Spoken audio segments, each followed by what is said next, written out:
What's good? What's good? It's your boy Drip Game Saucy in the building, and we're here for a review on South at Midnight. If you're not liked, if you haven't liked and subscribed, go ahead and do so. There's a little bit of construction going on, so I apologize for that in the background. But yeah, make sure you like and subscribe. I do much nightly gaming content, lives, things of that sort. We're gonna be doing more reviews and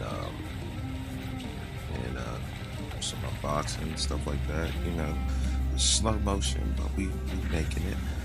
We at 110 subscribers right now, so that's awesome. Trying to make it up to them cakes. But yeah, on to South of Midnight. South of Midnight, yeah, they got that construction back there, so please excuse that.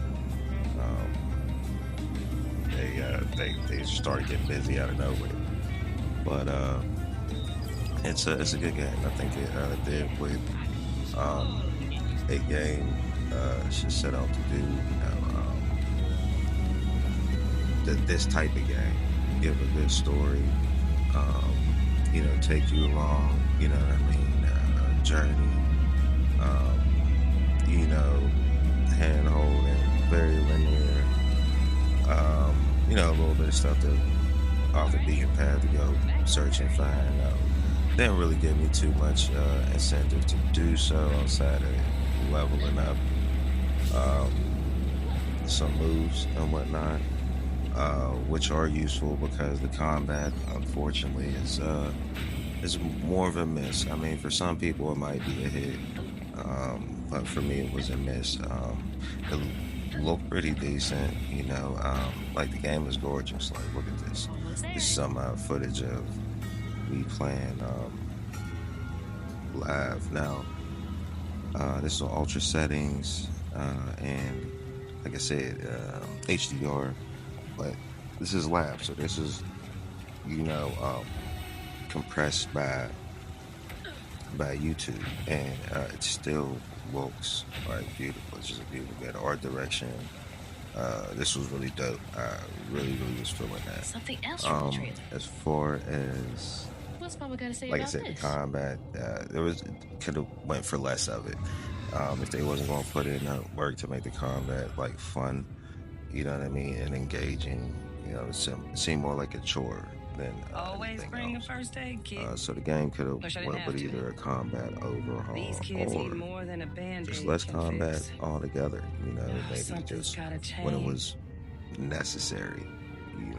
Jolene said she might know What a way. else can I say about Someone it? outside. I like to say the characters were pretty cool. The voice acting, More than a colorful bandage to comfort them. I think it warmed up. I think at the beginning it started kind of dry a little bit, and as the game progressed, I think the voice actors and whatnot got a little more confident in their roles, got a little more involved in their roles. The main character brought some personality to it. So yeah, that's the music. Everybody knows about the music. The music was good. In my opinion, I think it got better towards the end. I think that the music had to warm too as well. So towards the end, the music got better for me, in my opinion. Is this game for everybody? No, this game is not for everybody. As a African American, black male, people have a lot of different words for it. I would have to say that the representation isn't too bad. I mean, there's all types of people, all different types of walks. There was some there for a lot for the African American community. So I would consider this to be like a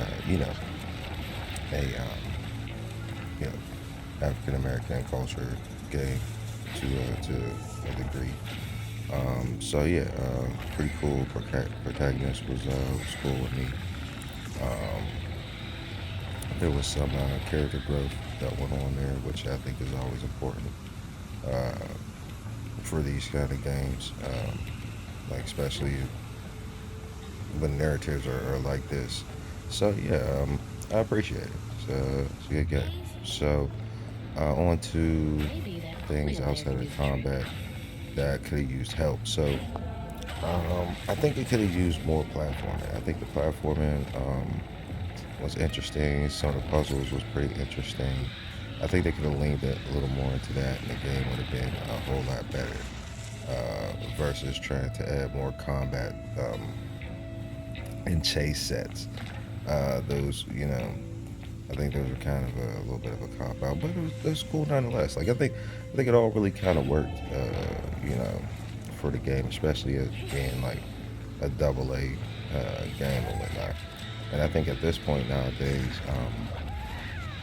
you know, what actually really defines a double A, triple A game at this point when resources to make these games are so readily and available with the different you know like the different engines and whatnot. So that being said, the game looks good, looks great, and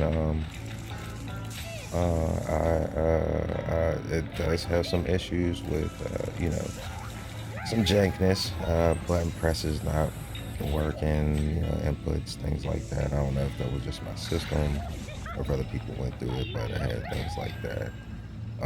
Just like overall, just jank, you know. Like this thing. Camera not being where it's supposed to be, but so just random minor little things that they could really possibly patch out, or even modders if they care to could mod it up. But that's pretty much it for the overall jank. Well, shh. So All right. I can squeeze the as I chicken. said on the end of the stream after I finished the game, I would give it like a 6.57, and that's due to um, the combat. The combat really kind of took the game down. So now what we're going to get into here is into the politics, of why games like these um, uh, won't be able to sustain themselves or won't be able to get any traction um, under under trying to use like gimmicks and propaganda and things of that sort. You know, there's a very small sector of gamers that want to have um, propaganda and political narrative put into the game that seek that type of thing. It's cool if it's in there and it's something that you identify with. For a lot of people, if that's in there and they don't really identify with it in any type of way, it's just a story beat. It don't mean nothing. You know what I mean? It's not uh, a crazy situation. You know what I'm saying? So,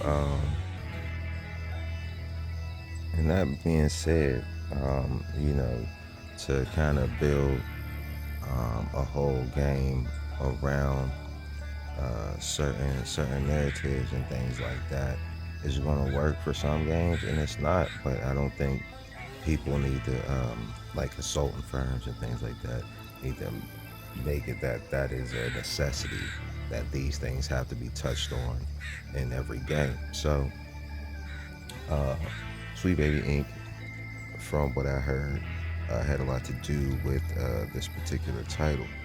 Now, uh, it's divided on who likes and who doesn't like Sweet Baby Inc.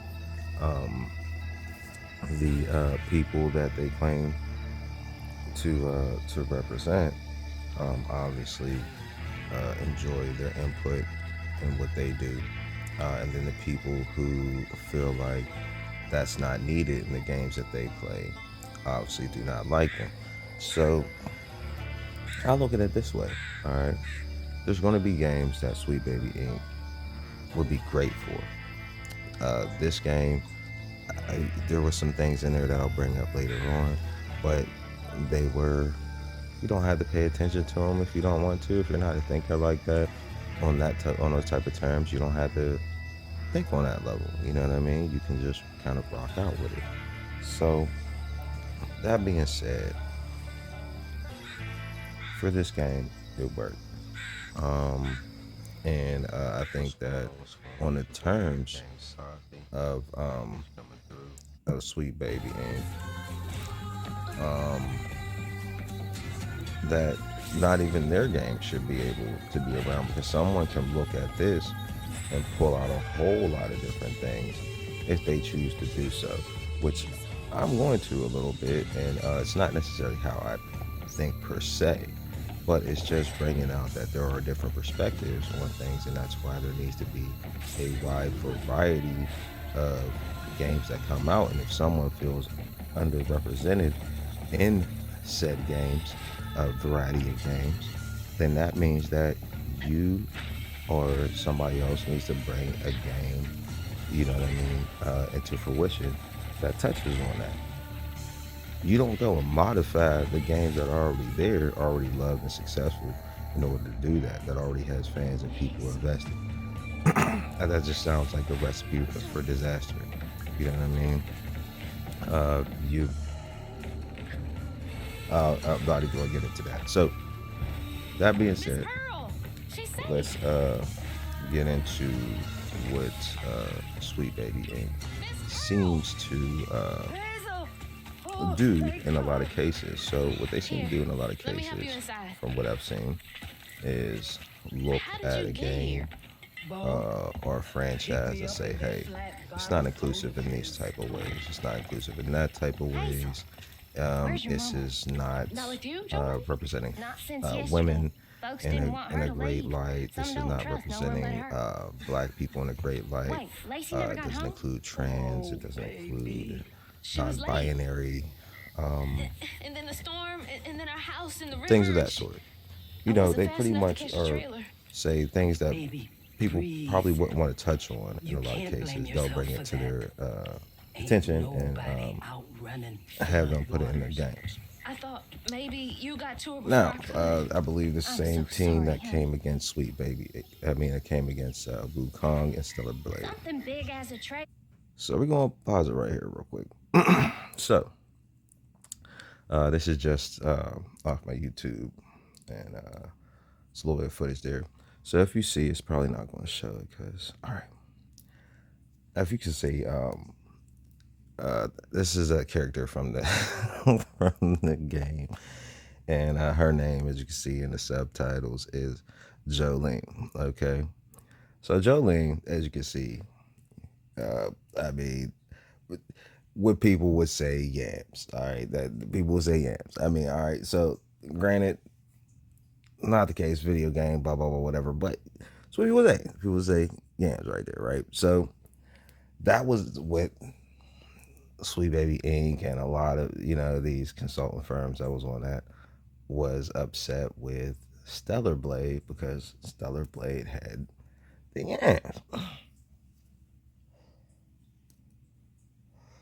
I don't understand it. I mean, like, if that was the game design, the people like the game done well, people were out there for it. I don't understand why it had to be an issue. Yet, Sweet Baby Inc., that was behind this game, was okay with this, but was like, nah, Stellar Blade, though? Nah, y'all can't do that. So, to me, that just didn't make any sense. And that's probably why a lot of people do have issues with that consultant firm and whatnot.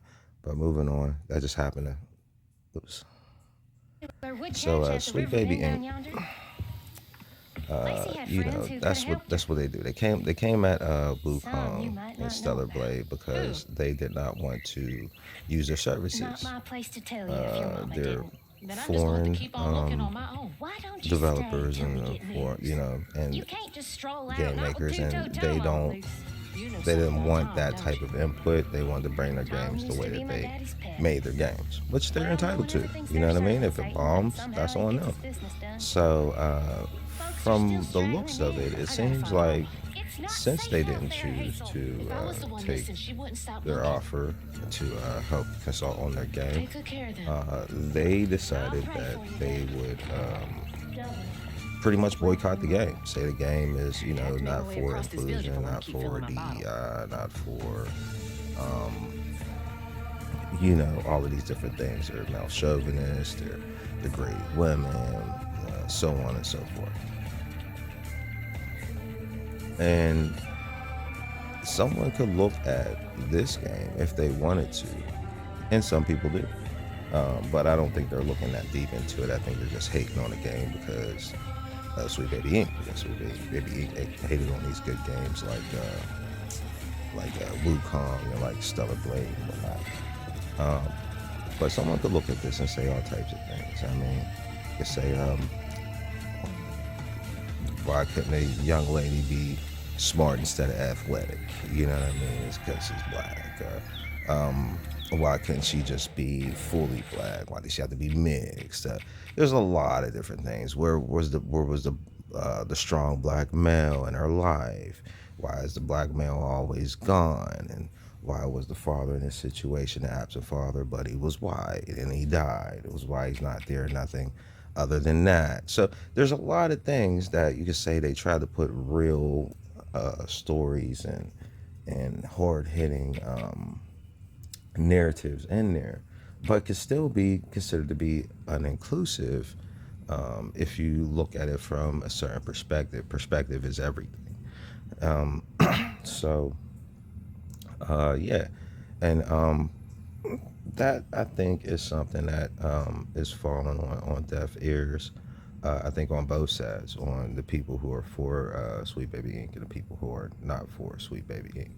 I think we need to understand that this space needs to be inhabited by all these different perspectives, that they don't need to be overrun by one or the other unless these perspectives are shared more than one or the other. So that means if most people are like Wukong better than South of Midnight, it is what it is. You cannot guilt trip people into liking your game more or not liking the game because it didn't put in the things that you liked. Okay, there's a bunch of people who do like it.